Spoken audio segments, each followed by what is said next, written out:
Friends, welcome to my cooking my style. இன்றைக்கி நம்ம சேனலில் சூப்பராக வீட்டிலே எப்படி சாம்பார் வடை செய்கிறதுன்னு தான் பார்க்க போகிறோம். வாங்க எப்படி செய்யுதுன்னு பார்க்கலாம். சாம்பார் வடை செய்கிறதுக்கு முன்னாடி நம்ம சேனலுக்குள்ளே போயிடலாம் வாங்க. ஃபஸ்ட்டு சாம்பார் வடை செய்கிறதுக்கு நம்ம உளுத்தம்பருப்பு ஊற வைக்கணும். நான் வந்துட்டு இந்த மாதிரி ஒரு மீடியம் சைஸ் பவுல் எடுத்துக்கிறேன். அதில் வந்துட்டு இந்த மாதிரி ஒரு மீடியம் சைஸ் டம்ளரில் ஒரு டம்ளர் அளவுக்கு நான் உளுத்தம்பருப்பு, அதாவது மொட்டு உளுத்தம்பருப்புன்னு சொல்லுவாங்க, உருட்டு உளுத்தம்பருப்புன்னு சொல்லுவாங்க, அந்த உளுத்தம்பருப்பு நான் எடுத்துக்கிறேன். ஒரு டம்ளர் அளவுக்கு எடுத்துக்கிறேங்க. இது வந்து 3 பேர் தாராளமாக சாப்பிடலாம். இதை வந்து 2 தடவை நம்ம தண்ணி விட்டு கழுவிக்கலாம். பாருங்கள், 2 தடவை தண்ணி விட்டு நல்லா கையில் வந்துட்டு கலந்து விட்டு நல்லா கழுவிக்கோங்க. அப்போ தான் அதில் இருக்கிற தூசெல்லாம் வெளியே போகும். இப்போ 2 தடவை கழுவிட்டேன் பாருங்கள். இப்போ இந்த உளுத்தம்பருப்பு ஊற வைக்கிறதுக்கு தேவையான அளவு தண்ணி விட்டுக்கலாம். அதாவது மூழ்கிற அளவுக்கு தண்ணி விட்டுக்கோங்க. இது 2.5 மணி நேரம் நல்லா ஊறணும். கடைசி 2 மணி நேரமாவது கண்டிப்பாக ஊறணும். அப்போ தான் உளுத்தம்பருப்பு அரைக்கும்போது நல்லா நுரைச்சி வரும். இது ஊறட்டும். இப்போது சாம்பார் செய்கிறதுக்கு நான் ஒரு குக்கர் எடுத்துக்கிறேன். அதில் இந்த மாதிரி சின்ன டம்ளரில் ஒரு டம்ளர் அளவுக்கு நான் துவரம்பருப்பு சேர்த்துக்கிறேங்க. அந்த உளுத்தம்பருப்புக்கு இந்த அளவு துவரம்பருப்பு சாம்பாருக்கு சரியாக இருக்கும். பாருங்கள், நான் இதை 2 தடவை நல்லா கழுவிட்டேன். இப்போ இதோட பருப்புக்கு தேவையான அளவு தண்ணி சேர்த்துக்கலாம். சாம்பாருக்கு தேவையான அளவு தண்ணி சேர்த்துக்கோங்க, கரெக்டாக இருக்கும். இப்போ கேஸ் ஆன் பண்ணிக்கிறேன். ஆன் பண்ணிவிட்டு இப்போ இதில் ஒரு சின்ன ஸ்பூனில் ஒரு ஸ்பூன் அளவுக்கு மஞ்சள் தூள் சேர்த்துக்கிறேங்க. பருப்பு நல்லா வெந்து குழஞ்சி வரணுங்கிறதுக்காக ஒரு 1/4 டீஸ்பூன் அளவுக்கு ஆமணக்கு எண்ணெய் சேர்த்துக்கிறேன். உங்கள்கிட்ட தேங்காய் எண்ணெய் இருந்தாலும் சேர்த்துக்கோங்க. இப்போ இதோட நான் மஞ்சள் பூசணிக்காய் எடுத்து வச்சுருக்கேங்க. அது கொஞ்சம் ஒரு 1/2 கப் அளவுக்கு நான் மஞ்சள் பூசணிக்காய் எடுத்துருக்கேன். அதையும் சேர்த்துக்கலாம். மேல் உள்ள தோலை சீவிட்டு வெறும் பூசணிக்காய் மட்டும் சேர்த்துருக்கேன். அப்புறம் அரை பழம் தக்காளி பாதி பழம் மட்டும் எடுத்து கட் பண்ணி வச்சுருக்கேன். அதையும் சேர்த்துக்கிறேங்க. மீதி நம்ம சாம்பார் தாளிக்கும் போது சேர்த்துக்கலாம். இப்போ இது எல்லாமே நல்லா குழஞ்சி வரணும். அந்தளவுக்கு நம்ம 3லேருந்து 4 விசில் நல்லா விட்டுக்கலாம். இப்போ குக்கர் மூடி போட்டுருங்க. விசில் போட்டுடலாம். இப்போ ஒரு 4 விசில் வரட்டும். அதுக்கப்புறம் நம்ம ஓப்பன் பண்ணி பார்க்கலாம். 4 விசில் வச்சிங்கன்னா கரெக்டாக இருக்கும். இப்போ 4 விசில் வந்துருச்சு. ஓப்பன் பண்ணி பார்க்கலாம். பாருங்கள், பருப்பு நல்லா வெந்து குழஞ்சி வந்திருக்குது. இந்த மாதிரி இருந்தால் தான் சாம்பார் நல்லா டேஸ்ட்டாக இருக்கும். பருப்பாக இருந்தால் முழு பருப்பாக இருந்தால் நல்லா இருக்காது. குழஞ்சிருந்தால் தான் பருப்பு குழஞ்சிருந்தால் தான் டேஸ்ட்டு சாம்பாருக்கு ரொம்ப சூப்பராக இருக்கும். அதை கரண்டியால் நல்லா நான் கலந்து விட்டுக்கிறேங்க. பாருங்கள், இந்த அளவு இருக்கணும், பார்த்துக்கோங்க.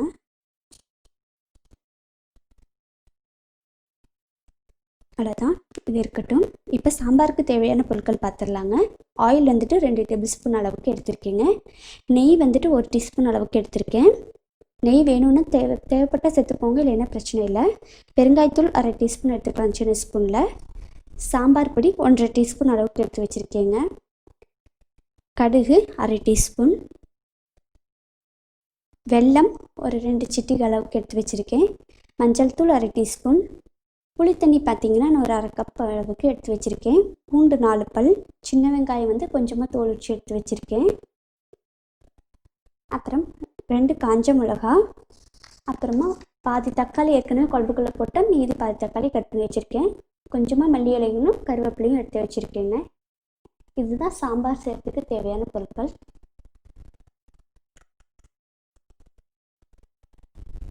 இப்போ சாம்பார் எப்படி செய்யறதுன்னு பார்க்கலாம். அதுக்கு ஃபஸ்ட்டு கேஸ் ஆன் பண்ணிவிட்டு அதில் இந்த மாதிரி ஒரு கடாய் வச்சுக்கிறேங்க. கடாய் ஹீட் ஆன உடனே அதில் நான் ஆயில் சேர்த்துக்கிறேன். அதோடவே நெய் ஒரு டீஸ்பூன் அளவுக்கு சேர்த்துக்கிறேன். நெய் உங்களுக்கு பிடிச்சா சேர்த்துக்கோங்க, இல்லைன்னா சேர்த்தணுங்கிறது அவசியம் இல்லை. நெய் சேர்த்தும் போது மனம் சாம்பாருக்கு ரொம்ப சூப்பராக இருக்கும். இப்போ இதில் நான் எடுத்து வச்சுருக்கிறேன் கடுகு சேர்த்துக்கிறேங்க. கடுகு சேர்த்து நல்லா பொரிஞ்சு வரட்டும். இப்போ இதில் 1/2 டீஸ்பூன் அளவுக்கு சின்ன ஸ்பூனில் ஒரு 1/2 ஸ்பூன் அளவுக்கு பெருங்காயத்தூள் சேர்த்துக்கிறேன். அப்புறமா நம்ம எடுத்து வச்சுருக்க காஞ்ச மிளகா 2 சேர்த்துக்கலாங்க. இதில் நம்ம தோல் உரிச்சு வச்சுருக்கிற சின்ன வெங்காயமும் பூண்டும் உள்ளே சேர்த்துக்கிறேன். சேர்த்துட்டு எண்ணெயிலே நல்லா வதக்கி வைக்கிறேங்க. சின்ன வெங்காயம் போட்டிங்கன்னா சாம்பாரோட டேஸ்ட் இன்னும் சூப்பராக இருக்கும். அதனால தான் நம்ம சின்ன வெங்காயம் சேர்த்துக்கிறோம். உங்கள்கிட்ட இருந்தால் சேர்த்துக்கோங்க, இல்லைன்னா பெரிய வெங்காயம் சேர்த்துக்கலாம். சேர்த்துட்டு எண்ணெயிலே நல்லா வதக்கிக்கலாங்க. இப்போ இதோட கருவேப்பிலை சேர்த்துக்கிறேன், அதையும் சேர்த்துட்டு நல்லா வதக்கி விட்டுடலாம். அவ்வளோதாங்க, வெங்காயம் பார்த்திங்கன்னா நல்லா வதங்கியாச்சு. வெங்காயம் வதங்கின பிறகு தக்காளி சேர்த்துக்கலாம். தக்காளியை சேர்த்துட்டு நல்லா வந்துட்டு எண்ணெயிலே அதையும் சேர்த்து நல்லா மசிகிற அளவுக்கு வதக்கிக்கோங்க. தக்காளி சட்டுன்னு வதங்கிறதுக்காக நான் மஞ்சள் தூள் சேர்த்துக்கிறேங்க. மஞ்சள் தூள் சேர்த்து வதக்குனிங்கன்னா தக்காளி சீக்கிரமாக வதங்கிடும். அதுக்காக தான் நம்ம மஞ்சள் தூள் சேர்க்குறோம். அப்படி இல்லைன்னா உப்பும் கூட சேர்த்து நீங்கள் வதக்கிக்கலாம். தக்காளி சீக்கிரமாக வதங்கிடும். பாருங்கள், தக்காளி நல்லா வதங்கிடுச்சு. இப்போ இதில் நம்ம கரைச்சி வச்சுருக்கிற புளி தண்ணி சேர்த்துக்கலாங்க. பாருங்கள், புளி தண்ணி சேர்த்துட்டு நல்லா கலந்து விட்டுடலாம். இப்போ இதோட கொஞ்சமாக நான் தண்ணி சேர்த்துக்கிறேன். அப்புறமா உப்பு தேவையான அளவு சேர்த்துக்கிறேங்க. அவ்வளோதான், உப்பு சேர்த்தாச்சு. இதை நல்லா கலந்து விட்டுருங்க. இது ஒரு 10 நிமிஷம் நல்லா புளியோட பச்சை வாசனை போகிற அளவுக்கு 10 நிமிஷம் கொதி விட்டுக்கோங்க. இது பார்த்திங்கன்னா ஒரு 10 நிமிஷம் நல்லா கொதிச்சிருச்சு. அந்த புளியோட வாசனையெல்லாம் போயிடுச்சு. இப்போ நம்ம மசிச்சு வச்சுருக்கிற பருப்பு உள்ள சேர்த்துக்கலாம். சேர்த்துட்டு நல்லா கலந்து விட்டுருங்க. எல்லா பருப்பையும் சேர்த்துக்கோங்க. ரொம்ப புளி சேர்த்தக்கூடாது, மீடியமாக தான் இருக்கணும், இல்லைன்னா புளிக்குழம்பு மாதிரி ஆகிடும். அதனால் கொஞ்சமாக மட்டும் சேர்த்துக்கோங்க. சேர்த்துட்டு பருப்பையும் சேர்த்துட்டு நல்லா கலந்து விட்டுறேன். அவ்வளோதான், நமக்கு வந்தாச்சு. இப்போ இதில் சாம்பார் பொடி சேர்த்துக்கலாம். அப்படியே சேர்த்தக்கூடாது, அதில் கொஞ்சமாக சாம்பார் பொடியோட கொஞ்சமாக ஒரு 1/2 டீஸ்பூன் அளவுக்கு, இல்லைன்னா 1 ஸ்பூன் அளவுக்கு தண்ணி சேர்த்து அதை நல்லா கட்டி இல்லாமல் கலந்துட்டு அதுக்கப்புறம் நீங்கள் சாம்பாரோட சேர்த்துருங்க. நீங்கள் அப்படியே பொடி சேர்த்திங்கன்னா அங்கங்கே கட்டி பிடிச்சிரும். அதனால் இந்த மாதிரி தண்ணியில் கரைச்சிட்டு அதுக்கப்புறம் சேர்த்துட்டிங்கன்னா கட்டி பிடிக்காது. பாருங்கள், அதையும் உள்ள சேர்த்துட்டேன். சேர்த்துட்டு நல்லா கலந்து விட்டுறேங்க.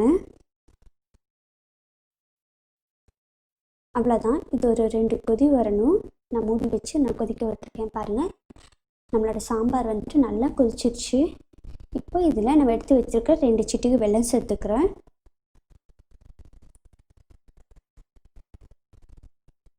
கடைசியாக கொஞ்சம் மல்லி இலை சேர்த்துக்கிறேங்க. சேர்த்துட்டு நல்லா கலந்து விட்டுக்கிறேன். அவ்வளோதாங்க, நம்மளோட சூப்பரான சாம்பார் வடைக்கான சாம்பார் ரெடி ஆயிடுச்சு. இந்த அளவு தான் இருக்கணும், ரொம்ப கெட்டியாக இருக்கக்கூடாது. வடையில் நம்ம ஊற வைக்கும்போது இறங்காது. கொஞ்சம் மீடியமாக இருந்தால் தான் வடை நல்லா உறிஞ்சிடும். அதுக்காக கொஞ்சம் தண்ணி மாதிரி வச்சுக்கோங்க. இது கரெக்டான பதம். இப்போ கேஸ் ஆஃப் பண்ணிவிட்டு இதை ஆற வச்சிடலாம். மூடி வச்சிடுறேன். பாருங்கள், நம்மளோட சூப்பரான சாம்பார் ரெடி ஆயிடுச்சு. இப்போ அடுத்ததான் நம்ம என்ன பண்ண போகிறோன்னா, நம்ம வடை செய்ய போகிறோம், மெதுவடை. அதுக்கு இந்த மாதிரி ஒரு மிக்ஸி ஜார் எடுத்துக்கிறேன். 2.5 மணி நேரம் ஊற வச்ச உளுத்தம்பருப்பை கழுவி எடுத்து வச்சுருக்கேன். தண்ணி இல்லாமல் எடுத்து வச்சுருக்கேன். அதை மிக்ஸி ஜாரில் சேர்த்துக்கலாம். எப்போவுமே உளுத்தம்பருப்பு மிக்ஸியில் அரைக்கும்போது ஐஸ் வாட்டர் இல்லைன்னா ஐஸ் கட்டி அந்த மாதிரி சேர்த்துக்கோங்க. அப்போ தான் சூடு ஏறாமல் இருக்கும், நல்லா நுரைச்சி வரும் மாவு. பாருங்கள், நான் நல்லா ஐஸ் வாட்டர் விட்டு அரைச்சிட்டேன். இந்த மாதிரி கெட்டியாக அரைச்சிக்கோங்க, தண்ணி மாதிரி அரைக்கக்கூடாது. நல்லா நைஸாக உளுத்தம்பருப்பு இல்லாமல் நல்லா கொரகொரப்பாக இல்லாமல் நல்லா நைஸாக அரைச்சிக்கோங்க. அவ்வளோதான், அதை ஒரு பவுலுக்கு மாற்றிட்டேன். உளுத்தம்பருப்பு அரைச்சதை ஒரு பாத்திரத்துக்கு மாற்றிட்டேன். இப்போ வடைக்கு தேவையான பொருட்கள் பார்த்தலாம். கொஞ்சமாக மல்லி இலை எடுத்துருக்கேங்க, கருவேப்பிலையும் மல்லி இலையும். பெப்பர் பவுடர் கொஞ்சம் எடுத்திருக்கேன். அப்புறம் பெப்பர் பொடி தேவைக்கு சேர்த்துக்கலாம். நான் ஒரு 1/2 டீஸ்பூன் அளவுக்கு மட்டும் சேர்த்துக்க போகிறேன். அரிசி மாவு 2 டீஸ்பூன் அளவுக்கு சரியாக இருக்கும். அரிசி மாவு போட்டால் தான் நல்லா வடை மொறுமொறுன்னு வரும். உப்பு தேவையான அளவு. பெரிய வெங்காயம் 1 கட் பண்ணி வச்சுருக்கேங்க. இதுதான் உளுந்து வடைக்கு தேவையான பொருட்கள். இப்போ இந்த உளுத்தம்பருப்போட மாவோட நான் வெங்காயம் சேர்த்துக்கிறேன்.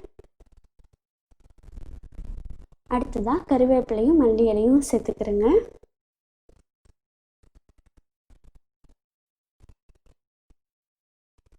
இதில் 2 டேபிள் ஸ்பூன் அளவுக்கு அரிசி மாவு எடுத்து வச்சுருக்கேன் இல்லைங்க, அதையும் சேர்த்துக்கிறேன். அடுத்ததாக மிளகு பொடி உங்கள் காரத்துக்கு வந்து எவ்வளோ தேவையோ சேர்த்துக்கோங்க. நான் ஒரு அரை டீஸ்பூன் அளவுக்கு மட்டும் சேர்த்துக்கிறேன்.